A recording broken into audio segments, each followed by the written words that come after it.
Sorry, had to get the coffee in. Good morning. Okay, so I just filmed my other introductory video, and there were a lot of terms I used that I want to clear up, just, for education's sake. So I've been saying like I'm getting a service dog, I'm getting a service dog, and then I also said I'm getting a puppy, I'm getting a prospect. So I just want to clear all that up. So the puppy that I am getting is a German Shepherd dog. I researched a lot, and this breed is very good for the tasks that I'm going to be needing. The breed, I mean, Shepherds are good and famous for working dogs, but there are a lot of things that they're not always great for. So the biggest thing is really, really, really research your breed and your tasks and talk to breeders and communicate. Ugh. So anyway, I'm getting all that. You'll find I'm very good at tangents. I am getting what is called a prospect. A prospect is essentially a puppy that I am getting in the hopes of training and with the intention of training as a service dog. So when the puppy first comes home, he'll be 8 weeks. Usually they come between 8 and 12 weeks, depending on like breed and breeder and all that. But mine's gonna be here at 8 weeks, and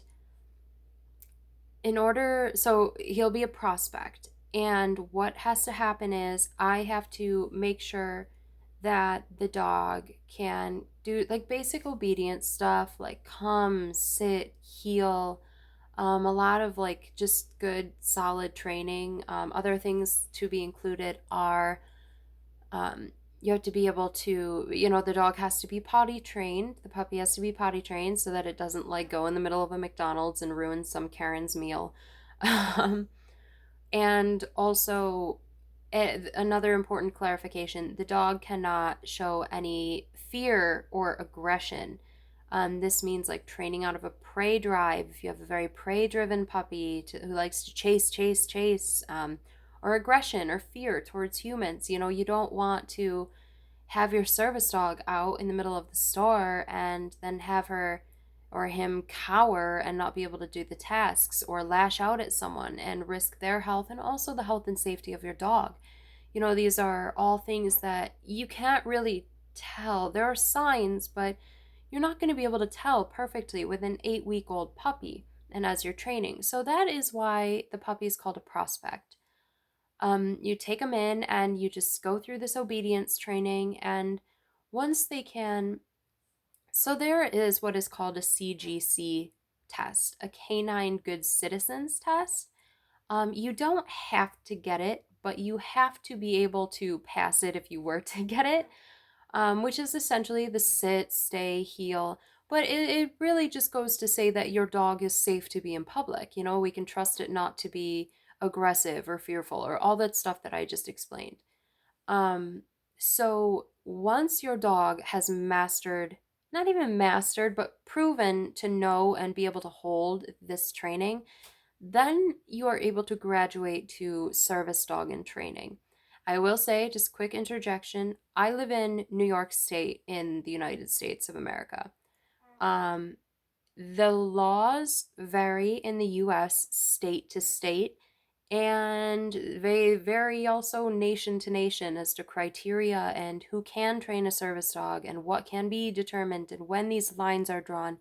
I really, really encourage you to go through and learn these laws. You don't even have to learn them by hand, just like be aware of them, because I've heard a few accounts of people getting into this process without knowing, and they just like halfway through they realize that like they've been training this dog and they can't even do it and they have to invest another couple $1,000s. Like this is a really expensive process.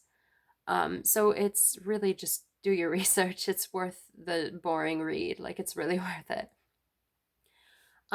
So anyway, once you can essentially pass a CGC test, then your dog can graduate to service dog in training.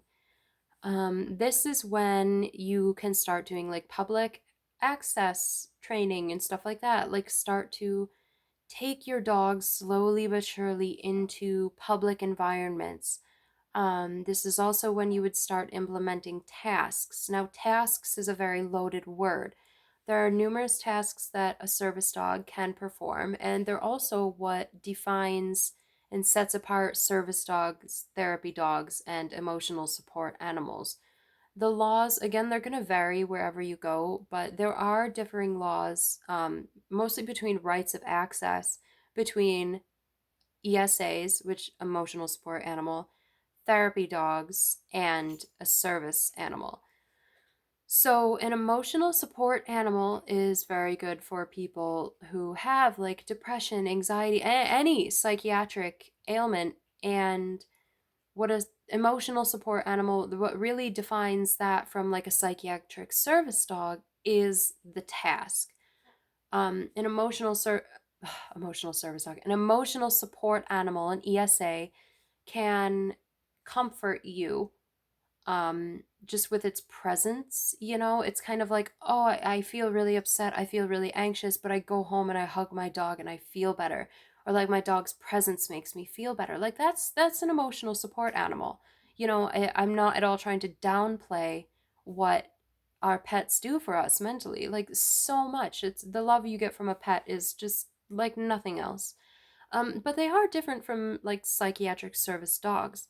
So a psychiatric service dog would then perform a task. One of these tasks is something that I hope to train my prospect to do, is called DPT, deep pressure therapy. It's very good for people with anxiety, PTSD, but also other like autism and stuff like that. And that is when, like, if I were having a panic attack, my dog would come and like put his paws here and put weight, and it's not just putting weight on you. There are like specific pressure points that your dog has to like aim, but that is a trained task, a trained action that the dog will do. Like when you point down, your dog sits. It's trained to that. When I have a panic attack, my dog would do DPT. It's a trained task. um, there's also other things like you can't just like say I'm anxious, so I'm gonna get a service dog. Like you do have to have diagnosed disabilities. I'm not really gonna get into the details of that because especially with psychiatric stuff, it really varies person to person. I don't want to come off like I'm downplaying anybody's issues because they are very serious. But in order to officially have like a service dog and a service dog in training, is you do, at least legislative for where I'm from, you do have to have like diagnosed disabilities. So once you have a service dog in training, you can start the public access and you can start to do tasks.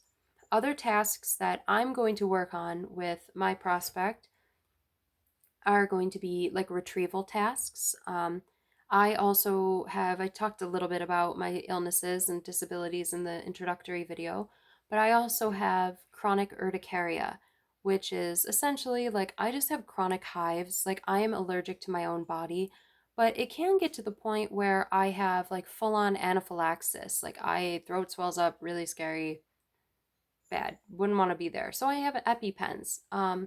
If I were downstairs and starting to have one of these episodes, my dog would run upstairs to the designated spot and grab my EpiPen. Or he would have it on him in his vest. But, it was a task. There's a trigger that implements, like, oh, okay, this is happening, so I'm going to go do that task.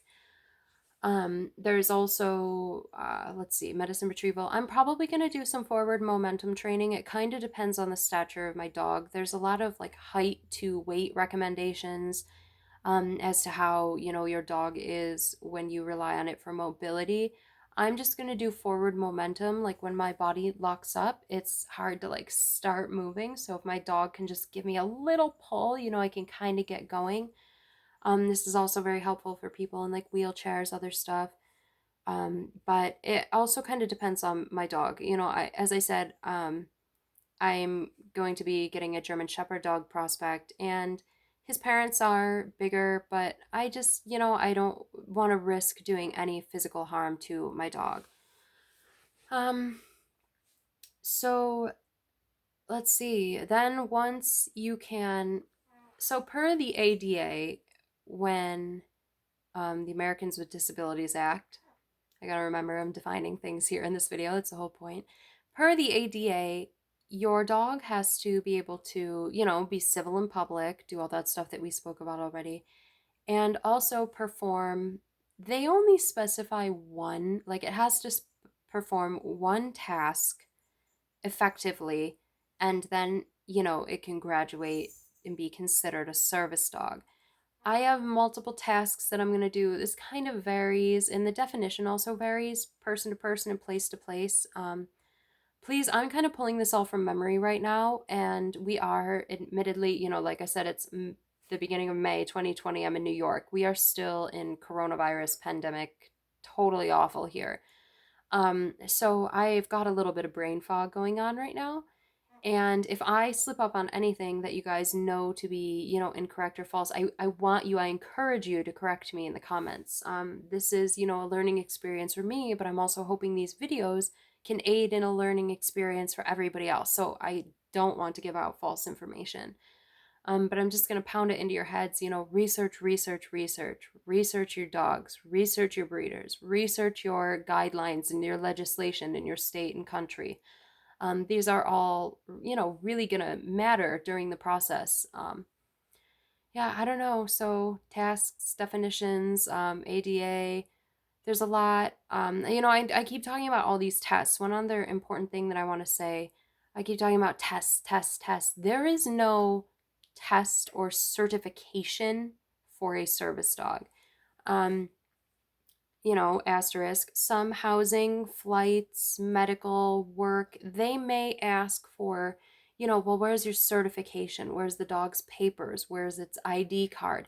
None of that, like those things online where they're like, oh, pay $60 and we'll give you your service dog card. That's fake. That's a scam. Don't pay them your money. It might be nice to have, like, I'm going to keep a doctor's note on hand just in my dog's vest just to say, like, just to deal with it, like if I really get stuck in like housing or flight or workspace. But legally, you don't know those. So, another reason that I keep pushing that you learn your legislation is I want you to be able to advocate for your rights because it seems to be a pretty big and extreme issue and prevalent problem. So, if you can nip it in the bud, probably for the best. All right, I hope that helped to clear up definitions and such. Sorry, hopefully, as these get along, I'll get better. But yeah, so hopefully that helped. Thank you guys for watching. If you have any questions, comments, anything whatsoever, please drop them. I would love to respond and be able to help in any way that I can and also learn in any way that I can. So please share with me your experiences. I can't wait. And always dog pictures. I die for dog pictures. Thank you, everybody, and thank you for watching. Good luck, and until next time.